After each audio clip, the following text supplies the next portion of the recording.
entertainment, and more. Welcome to The Informant. Independent talk, pursuing truth, informing everyone. Now, here is The Informant, Eric Thompson.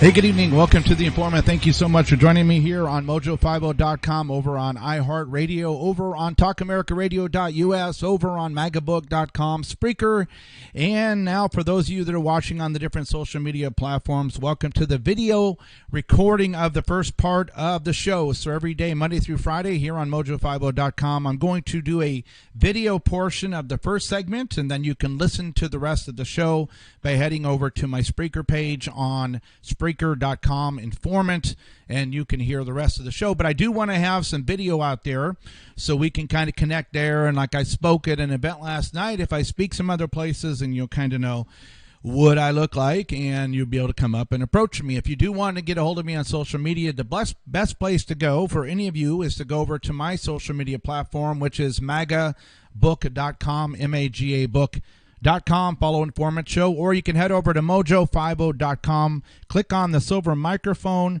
and you can connect with me and read the bio there on the platform. Why do we do this show? I was speaking last night at a meeting of about 50 to 60 conservatives, and the main thing that I was stressing to them, and I want to stress again today, and it's something I'm going to stress going forward, and then I'm also going to start to promote the positive sides of traditional living versus constantly having to attack or point out the discrepancies from the left. We have to show them what we're talking about, demonstrate our lives as conservatives instead of telling them that they're doing it wrong only. So some of the changes, but for me personally, the key is we have got to make sure that we blow out 2020. As you spend time on social media platforms, try to spend more time of it in educating independents and people, getting them ready for 2020, because the key going forward is that we blow out 2020, a huge majority in the House with conservatives, so extra seats in the Senate, reelect President Trump for the express purposes of fixing immigration, which I mean gutting immigration, starting over from an American first position. So no asylum at our borders going forward. Significantly reduce or get rid of H-1 and H-2 visas until everyone coming out of college that wants to go into tech or a service job gets a job. 100%, and the people on welfare transition off of welfare onto jobs that are available. We need to get everybody working before we bring in more people. We need to get rid of chain migration. We need to get rid of the visa lottery. And then we need to go close the Department of Education, get education back at the local school level. And I tell you what, in Alabama, Mississippi, Oklahoma, and around the country, they're not going to be teaching 5-year-olds then that they may be transgender. They're not going to be handing out books about how to have sex in different ways. It's going to be the values of the local districts around our country. Now, we spoke about Wilson yesterday, President Woodrow Wilson, President FDR, President Lyndon B. Johnson. And what did they do? They put in all of these social constructs and things that would be social justice warrior positions from the presidency. And the legislatures went along, and now we've got Social Security, we've got the FEC, the Federal Elections Commission, we've got the Federal Reserve. We've got all of these things that are unnecessary unless you're a leftist and you want to keep the people under control. So, lot to cover tonight. Let's start with the first story. The Democrats finally went ahead and they did a vote on should President Donald Trump be impeached. How do you think it went? Do you think since Pelosi and them were on the House that it went through easily? There's an article here from NBC News. It says here that in a closed-door meeting, the House Democrats ahead of the proceeding, Pelosi said there are our sisters. These are our sisters, in reference to the 4 newly elected Democratic lawmakers: Rashida Tlaib of Michigan, anti-Semite, Sharia Islamist, family is from Palestine. They're Palestinians from Gaza who celebrated when she won, dancing around with the Palestinian flag around her. Ilhan Omar, who married her brother so she could lie to the system because she was already married, and she married her brother and she was able to get him over for citizenship. Big time anti-Semitic, hates America, and she's actually the main figure here when we get to what caused this impeachment vote. Alexandria Ocasio-Cortez, neophyte, incompetent, arrogant, clueless, and a liar. And Ayanna Pressley of Massachusetts, no name in this situation except she's a black American and she's playing the race card a lot. Okay, from the top here, NBC News. House votes to condemn Trump racist comments with only 4 Republicans backing the measure. So that went through yesterday. But at the end of it, Al Green from Texas went ahead and read his impeachment legislation that he wanted voting on. Well, how did that go? NBC News. A lopsided vote, House kills effort to impeach President Trump. The measure was being pushed by Texas Representative Al Green, who says the president is unfit for office. And why was he unfit? Well, it says the House voted on Wednesday to table a resolution from Representative Al Green of Texas, Democrat, of course, to impeach President Donald Trump over racist comments he made about 4 Democratic congresswomen of color, effectively killing the measure. So get this straight. President Trump, after getting bashed by these 4 women, calling him a liar, misogynistic, hateful, unfit, mentally ill. So President Trump said, and then they were dogging the flag, saying that Americans are racist, Americans like dogs better than people if they're not of their color, etc. So President Trump tweeted over the weekend, hey, if they don't like it, if they don't like the United States, they can go home, fix their terribly dysfunctional, kind of nasty countries. And then once they do that, they can come back and show us how things should be done because they were able to prove it back home. Never said anything. He never used their names. He obviously implied the 4. He never used their skin color because it's irrelevant. Never used anything. Just said if these congresswomen, the 4 of them, if they hate America, they can go back to their families' countries of origin. Now, of course, everybody came out, oh, that's racist. Why is it racist?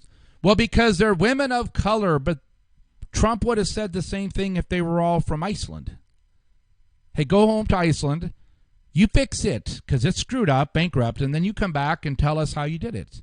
But no, the ones attacking him all happen to be darker pigment, skin pigment. All of them, that just happens to be their makeup, but they're the ones that chose to attack the president. So he said, hey, you guys, you go away, you fix your problems in the countries you came from, and then you can show me. Well, the only one that was born technically, because the other ones held on to their culture so tightly.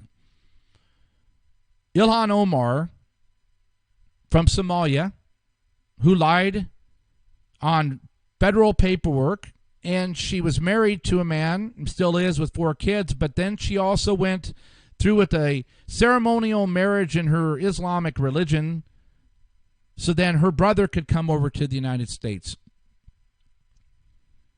So Al Green is saying because President Trump told the women to go back home and then fix things and come back, that his tweet was racist. The problem is the vote was 332 to 95 against Al Green, even though the Democrats control the House. All Republicans joined with 137 Democrats and the lone independent, Justin Amos, to table the resolution. Judiciary Committee Chairman Gerald Nadler, Democrat, New York, voted against killing the resolution, which a spokesperson said because Nadler believed the House should first have sent it to his committee for consideration. Pelosi, Democrat, California, said Wednesday morning she does not support the resolution either. President Trump tweeted the United States House of Representatives had just overwhelmingly voted to kill the resolution on impeachment, 332 to 95 to 1. This is perhaps the most ridiculous and time-consuming project I've ever had to work on. Impeachment of your president who has, and then he went through the accomplishments that he's done as president. Now, you think this would say something, right? We're nowhere close to trying to impeach President Trump. The special prosecutor Robert Mueller's team, 18 people, attorneys, prosecutors that hated President Trump. In the end, the report said there was no collusion between the Russian campaign and Russia. There was no collusion between them. So no collusion. Check off the list. Special prosecutor Mueller and his team, Deputy Attorney General Rod Rosenstein, after talking about it, said, and there's no way to show the motivations for President Trump in firing Comey, etc. So we're not going to take a position on was there obstruction of justice. Check. So, because it's supposed to work this way. If you don't say we weren't able to quite convict, you're supposed to say either no recommendation for charges or charges. Period. Well, the left needed President Trump to be taken out because he's destroying the deep state's the modus operandus. Okay, guys, on video and on Mojo, here we go. This is the station break. You're listening to The Informant on Mojo50.com. Mojo50.com, 24-hour libertarian talk, entertainment. Also on TalkAmericaRadio.us and over on Spreaker. Please share the network with your friends and family, Mojo50.com. If you want to get a hold of me on the platform, click on the silver microphone on the website. Go to my page and you can hear all my previous shows. You can also head over to magabook.com if you want to talk to me directly.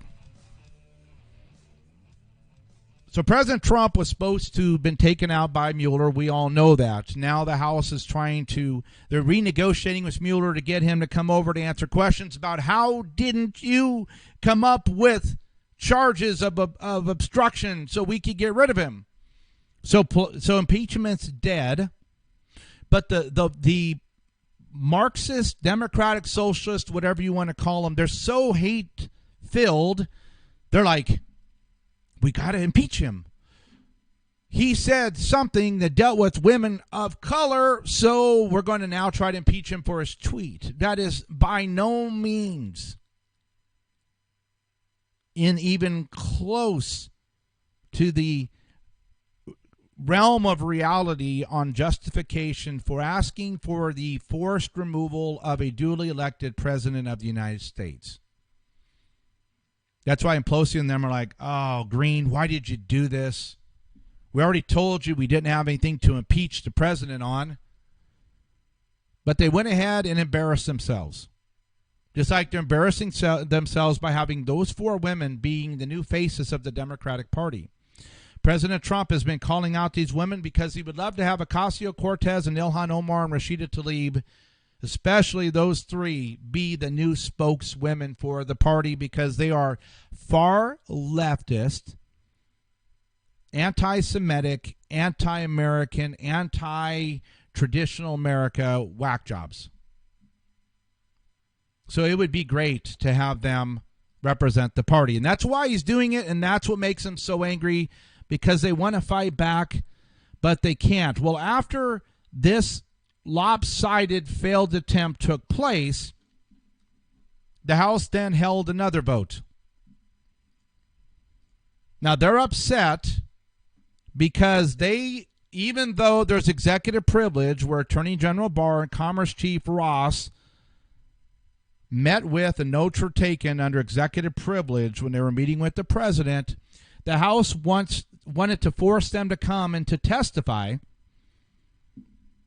Why did you guys try to add the immigration status question back into the census?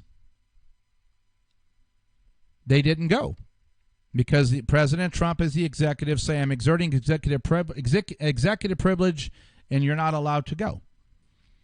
Well, the House voted Wednesday to hold Attorney General William Barr and Commerce Secretary Wilbur Ross in criminal contempt of Congress for obstructing a probe into the administration's failed bid to add a citizenship question to the 2020 census. The contempt resolution passed by a 230 to 198 vote. It passed along party lines.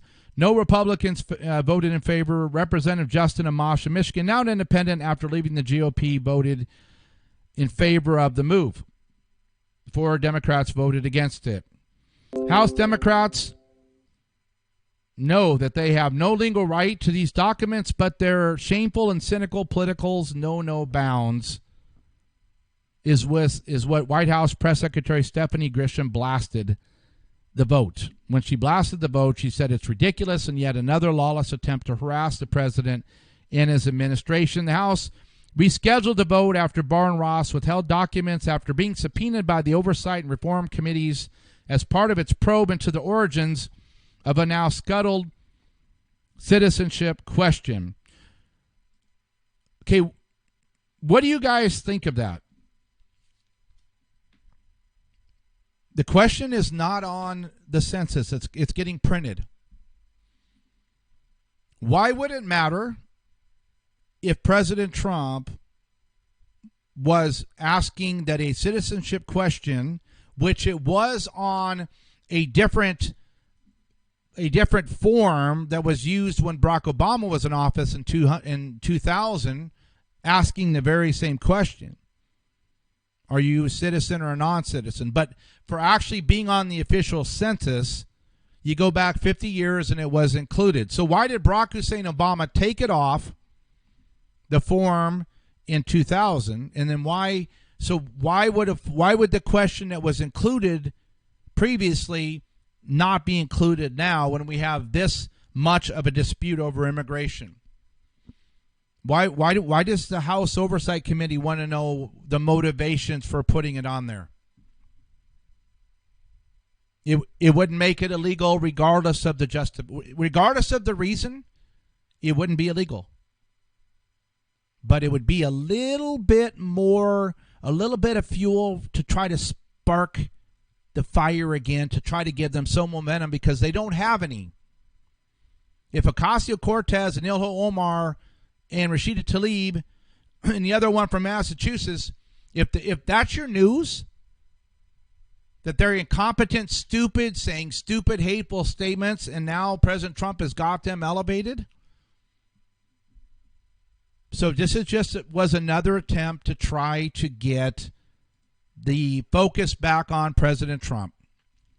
Just like this ridiculous attempt to do impeachment.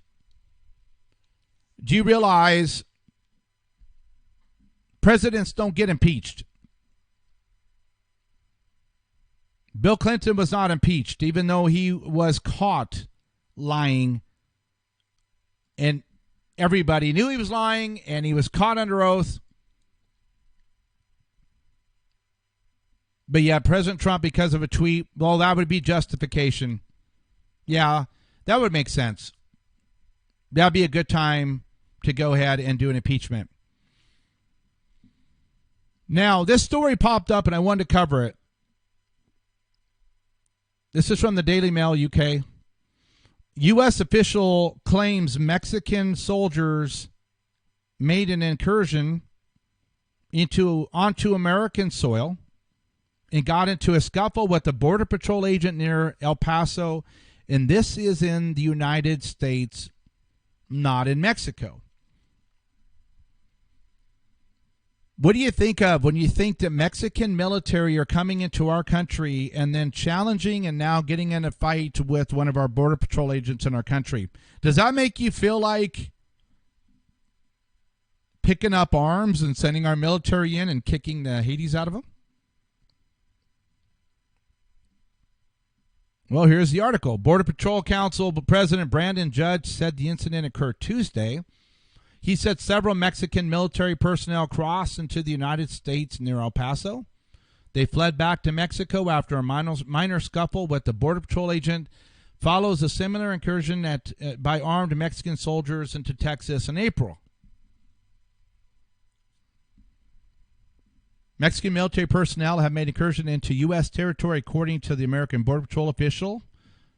Multiple members of the Mexican military crossed into the U.S. in the El Paso sector of western Texas around 6:15 p.m. on Tuesday,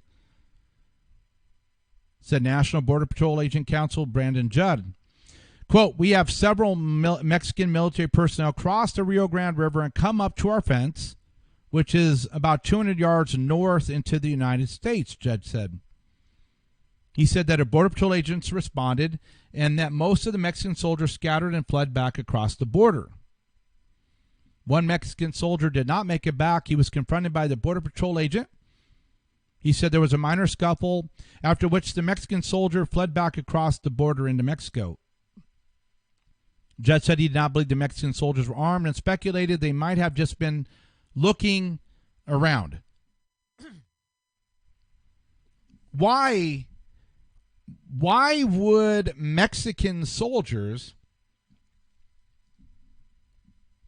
why would they be looking around inside the United States? Could they be possibly working with the cartels? Hey, man, we looked over the fence, and this is where they're at, and this is where you could come across, and this is the time of day. What is the remedy for something like this? Well, they didn't have guns, and so nothing's really hurt. You know, they were just kind of breaking the law in our country as representatives of the Mexican government for the second time in 3 months. What should be done? I'm going to say I'm kind of extreme when it comes to the border issue. And this is what I think needs to happen. And this isn't going to happen. This is what I think needs to happen. I would recall 20, 30, 40,000 troops from overseas, Marines, Army, Special Forces. I would put them 200 yards inside Mexico. And nobody's coming in. Nobody makes it to the border. Nobody can ask for asylum. Nobody can sneak in. Border secure. Oh, that's just wrong. That's against international law. You would be invading Mexico. Now, I would tell Mexico, your military guys are coming into our country now. You have drugs streaming across our country still. You have people coming in from Africa, India, and other countries still, and people getting to the border asking for asylum, which we have nowhere to put them. So we're just going to come into your country, 2 football fields, set up our new line in conjunction with you, Mexico. We're not invading. You're going to give us permission. We're doing military exercises just to kind of deal with border security, and nobody can make it to our border. That's the end of asylum until we win the House in 2020 and we rewrite the immigration laws. That's what I would do. In Mexico, would it be okay if we practiced military exercise with border security for our country, and we're only going to be a couple hundred yards into your country? As soon as the laws are passed, then we will leave. So, hey, we're coming to the break. Thank you for watching the first part of the show here on video. Please head over to mojo50.com, Informant, to listen to the rest of the show, or over on Spreaker.com and go to Informant, hear the rest of the show, or magabook.com. Take care. For those of you on radio, I'll be right back.